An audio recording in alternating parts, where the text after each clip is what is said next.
Assalamualaikum warahmatullahi wabarakatuh. Bertemu lagi bersama saya Suhendri SHMH, inisiator Rumah Bantuan Hukum. Pada kesempatan video kali ini saya akan memberikan sebuah pembahasan mengenai peristiwa yang sedang hangat menjadi perbincangan masyarakat Indonesia di berbagai lini, yaitu tentang Joko Sugiarto Tjandra alias Joko Tjandra alias Joker, yang merupakan salah satu buronan kelas kakap tindak pidana korupsi di Indonesia. Joko Tjandra ini merupakan terpidana kasus pengalihan hak tanggungan Bank Bali yang merugikan keuangan negara sekitar 940 miliar yang sudah divonis pada Juni 2009. Namun, satu hari sebelum vonis itu dibacakan, Joko Tjandra sudah melarikan diri kabur ke luar negeri, tepatnya di Papua Nugini. Terdeteksi pada tahun 2012, Joko Tjandra sudah beralih kewarganegaraan menjadi kewarganegaraan Papua Nugini dengan nama Jo Chan. Kemudian pada tanggal 8 Juni, Joko Tjandra kembali terdeteksi berada di Indonesia, yang mana menjadi sebuah hal yang sangat janggal ketika seorang yang menjadi buronan kelas kakap di Indonesia, yang mana beliau bisa dengan leluasa masuk ke Indonesia. Perlu dikritisi dan dibedah lebih mendalam tentang sebenarnya siapa yang memfasilitasi, yang memberikan jaminan, yang mengawal sehingga Joko Tjandra ini bisa leluasa masuk ke Indonesia, membuat KTP di Jakarta Selatan di Kelurahan Grogol untuk yang namanya prasyarat mengajukan peninjauan kembali di Pengadilan Jakarta Selatan. Peristiwa kepulangan Joko Tjandra ini menguji tingkat profesionalan aparat penegakan hukum di Indonesia dalam rangka pemberantasan tindak pidana korupsi di Indonesia. Betapa tidak, peristiwa kepulangannya menyangkut banyak pihak yang ada di dalamnya, dari mulai imigrasi, kejaksaan, kepolisian, Disdukcapil, dan Mahkamah Agung. Yang mana kita bedah yang pertama, yaitu tentang imigrasi. Imigrasi menyatakan bahwa Joko Tjandra masuk ke Indonesia bukan dengan nama Joko Tjandra, alias dengan nama Jo Chan, sesuai dengan paspor yang dibuat dengan kewarganegaraan Papua Nugini. Jaksa melalui Kejaksaan Agung menjelaskan bahwa sejak 2014, Kejaksaan Agung sudah tidak lagi memperpanjang status DPO daripada Joko Tjandra ini, karena sesuai dengan SOP yang ada di Kejaksaan sendiri, hanya saja mereka meminta kepada aparat-aparat penegakan hukum yang lain untuk tetap bisa yang namanya menangkap dan menghadirkan Joko Tjandra ini agar bisa diproses dalam proses penegakan hukum. Pada Disdukcapil sendiri, sebagai institusi yang memfasilitasi dalam membuatkan KTP, ini ada sebuah kejanggalan yang mana diketahui bahwa pelayanan pembuatan birokrasi di Disdukcapil di tiap kelurahan yang ada di Jakarta itu dimulai pukul 7.30, sedangkan Joko Tjandra pada hari itu hadir di kelurahan pada pukul 7:14 yang kemudian dilayanin tidak sampai 2 jam. Joko Tjandra sudah mendapatkan KTP yang dijadikan sebuah syarat formil untuk mengajukan peninjauan kembali di pengadilan. Ada beberapa kejanggalan yang terjadi dalam proses Joko Tjandra memperoleh kartu tanda penduduk Indonesia, yang mana kita ketahui bersama bahwa di awal tadi saya sudah menjelaskan bahwa sejak 2012 Joko Tjandra sudah beralih kewarganegaraan menjadi warga negara Papua Nugini.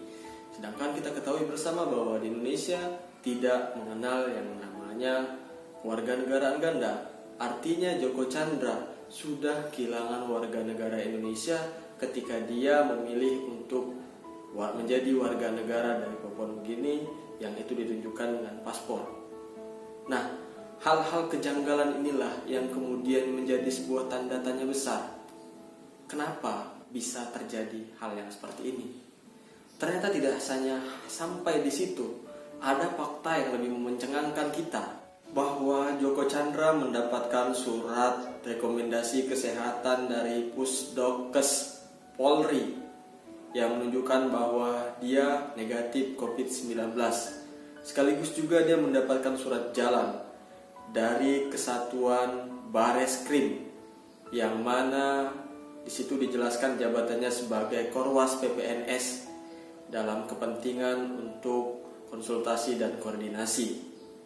Di sini terlihat bahwa adanya jenderal-jenderal yang melindungi dan mengawal serta menjamin keleluasaan perjalanan daripada Joko Chandra selama berada di Indonesia.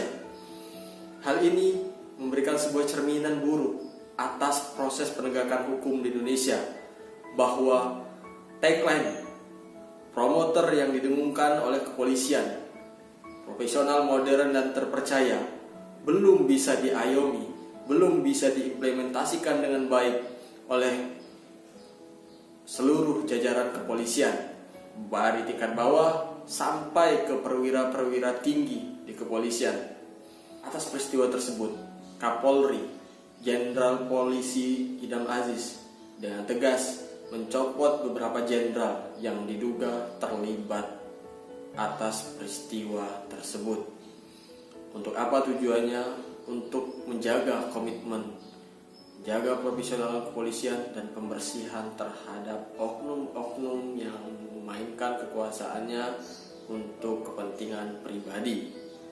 Atas sikap tersebut, kita sebagai warga negara Indonesia wajib yang namanya mengapresiasi kebijakan yang diambil oleh Jenderal Polisi Idam Aziz tersebut. Agar apa? Agar tetap bisa menjaga marwah daripada kepolisian, untuk tetap bisa yang namanya menjadi kepolisian yang profesional, modern, dan terpercaya. Harapannya tidak hanya sampai dari ketegasan kepolisian, tapi setiap orang, termasuk pengacara, apabila diduga terlibat yang namanya melindungi atau menyembunyikan terpidana Joko Chandra ini, maka harapannya agar bisa juga ditindak tegas. Setiap orang yang terlibat dalam rangkaian peristiwa yang terstruktur, sistematis, dan masif ini agar bisa dijerat dengan hukum pidana.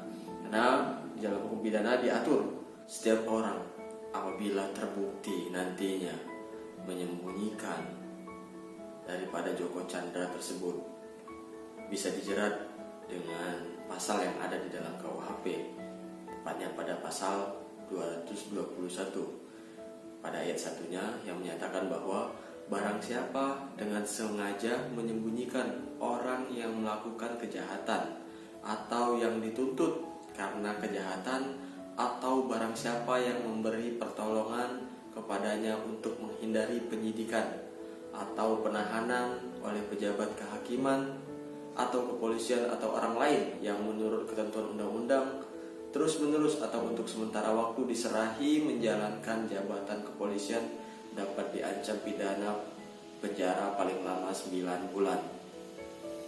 Dari peristiwa ini juga kita harusnya belajar tentang membangun sebuah sistem yang ada di dalam suatu negara agar bisa adanya keterpaduan untuk yang namanya menghindari hal-hal seperti ini terjadi kembali.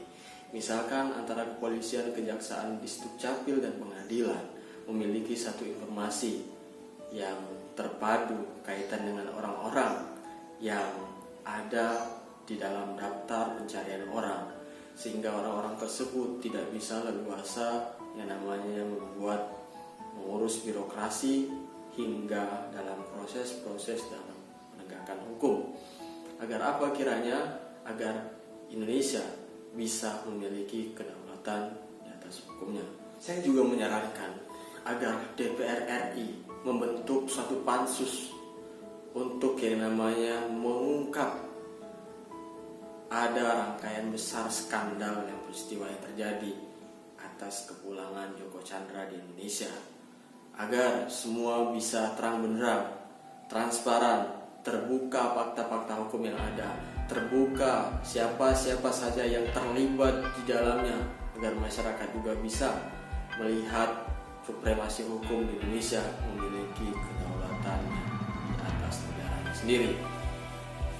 Demikian yang bisa saya sampaikan, semoga bisa menjadi perhatian bagi seluruh pihak dan juga menjadi sebuah pencerahan untuk para pihak yang belum begitu memahami atas peristiwa ini. Akhir saya sampaikan, Anda simpulkan. Tetap di channel Perspektif Suhendi. Assalamualaikum.